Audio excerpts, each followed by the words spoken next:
Olá, bem-vindo. Nesta aula, vamos ver como estimar e como interpretar as estimativas de um parâmetro de uma variável independente quando ela está na forma de nível e a variável dependente está na forma logarítmica. Os dados para esta aula estão neste arquivo Excel chamado CEO Sol2. Colocamos as colunas que vamos usar em vermelho apenas para destaque. Note que não há nomes para as colunas. Tanto os nomes quanto a explicação sobre as unidades de medida de cada variável constam separadamente neste bloco de notas. Os dados referem-se a 177 empresas para o ano de 1990. A coluna A contém os salários dos diretores executivos em $1.000 para as empresas da amostra. Estes dados correspondem à variável salary. A coluna F contém os dados da variável CEO10 e diz respeito aos anos de trabalho como diretor executivo na atual empresa para cada observação. A coluna G é a variável sales, sendo o total de vendas de cada empresa em milhões. E a coluna I é a variável MKT-vol e mostra o valor de mercado das empresas. Utilizaremos este modelo e rodaremos uma regressão via método de mínimos quadrados ordinários. Iremos supor que as hipóteses de Gauss-Markov para dados de corte transversal não estão sendo violadas. A variável de interesse nesse estudo é CEO10, ou seja, estamos interessados em estimar o efeito de um ano a mais de trabalho como diretor executivo em uma empresa sobre o salário dos diretores executivos. Como o salary será transformada para a forma logarítmica, mas a nossa variável de interesse CEO10 será utilizada na forma de nível, veremos que esse parâmetro B1 multiplicado por 100 mede o efeito percentual aproximado de um aumento de uma unidade na variável CEO10 sobre o salário. Note que assim estimamos o efeito percentual aproximado sobre salário e não sobre o log natural do salário.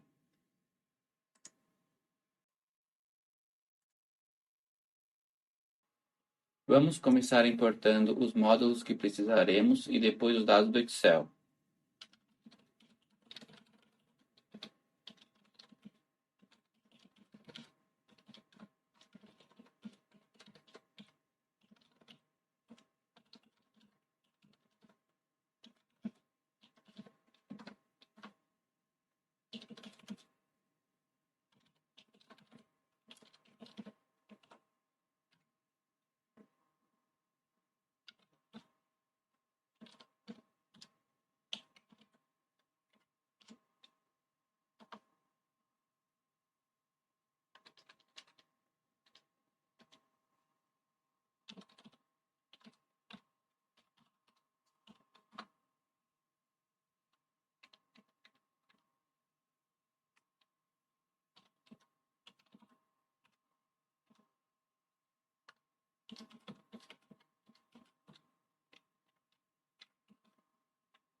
Utilizamos este argumento, pois os dados do Excel não têm nome nas colunas.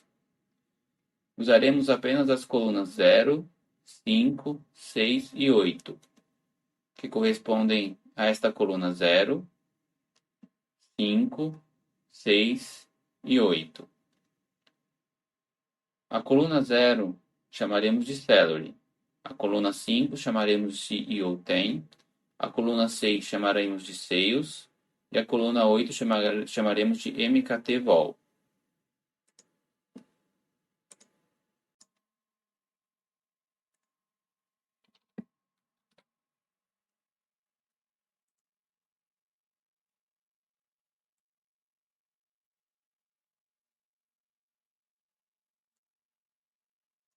Podemos ver que os dados foram puxados corretamente e agora podemos rodar a regressão.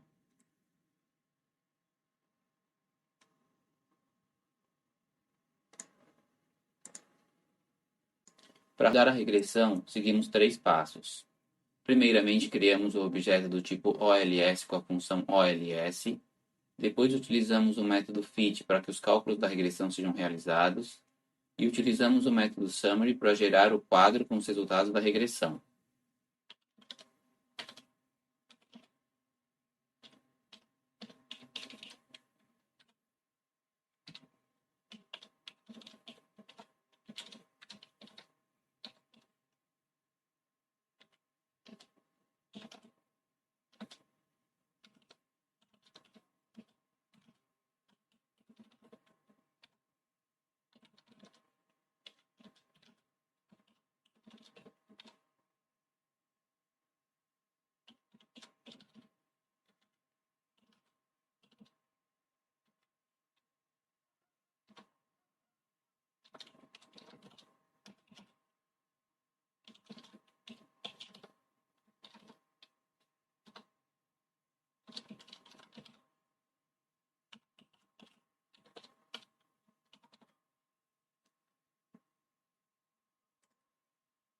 Note que estamos transformando salary, sales e MKTval para a forma logarítmica, mas CEO10 continua na forma de nível.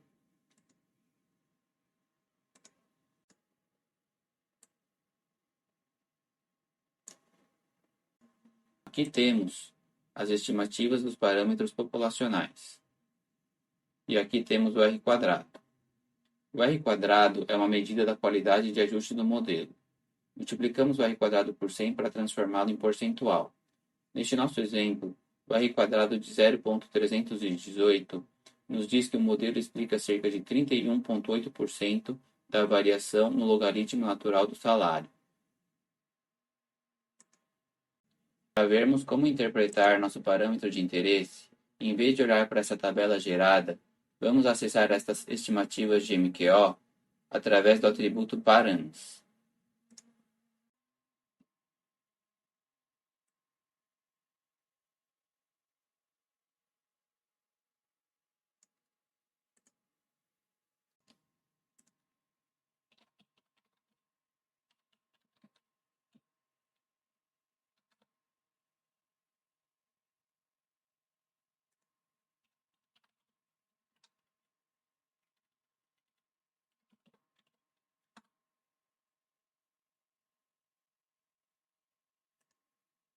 Note que com o atributo params da variável resultado, obtemos os coeficientes estimados.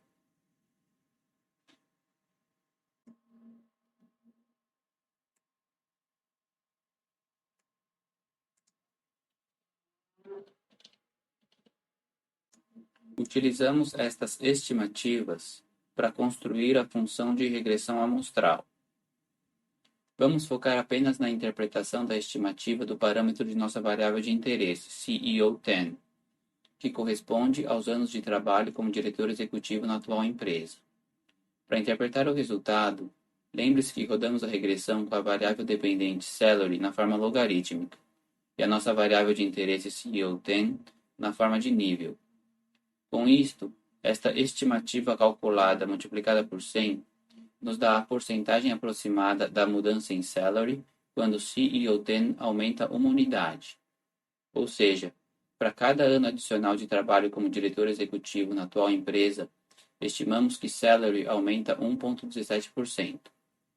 A principal razão para usar o log de salary e CEO10 na forma de nível é impor um efeito percentual constante de CEO10 sobre salary. Uma vez obtida a função de regressão amostral, o log natural de salary raramente é mencionado. Este valor, multiplicado por 100, é chamado de semi-elasticidade de salary em relação a CEO10. Aqui temos algumas observações relacionadas à interpretação do coeficiente de uma variável x1 quando rodamos uma regressão em que esta está na forma de nível e a variável dependente está na forma logarítmica, como neste modelo. Pause o vídeo caso tenha interesse em ler estes comentários.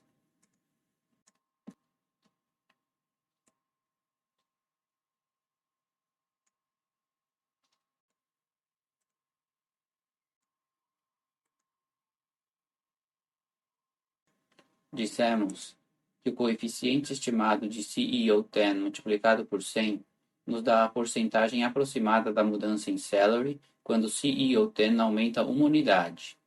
Ou seja, para cada ano adicional de trabalho como diretor executivo na atual empresa, estimamos que salary aumenta em aproximadamente 1,17%.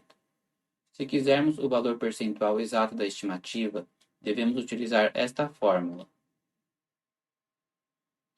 Elevamos o número de Euler a b multiplicado por ΔX e subtraímos 1 do resultado.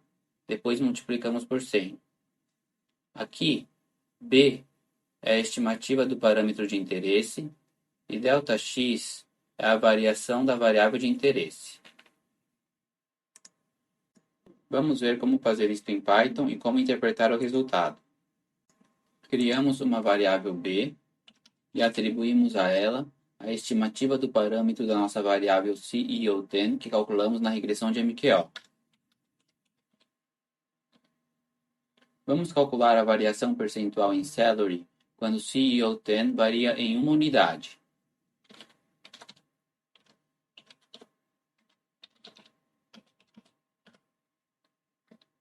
Para elevar o número de Euler a b multiplicado por delta CEO10, podemos utilizar a função exp do NumPy.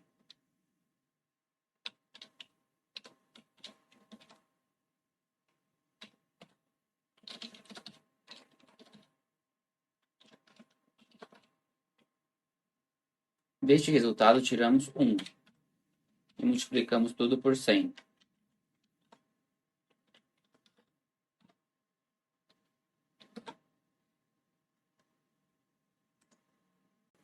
Aqui, estamos elevando o número de Euler a b multiplicado por delta CEO10, o que corresponde a esta parte da fórmula.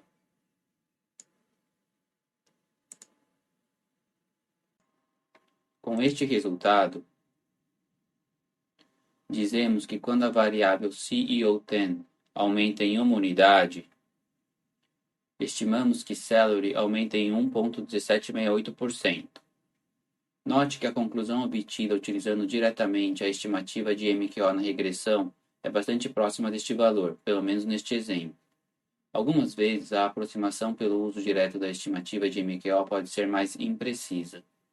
Este item do livro do Uldrich nos mostra um exemplo de quando isto ocorre.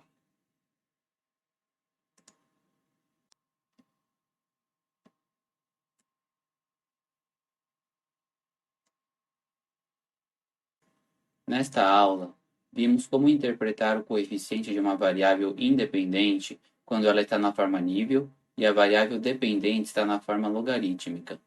Também vimos a interpretação do r² obtido. Então era isso, até a próxima.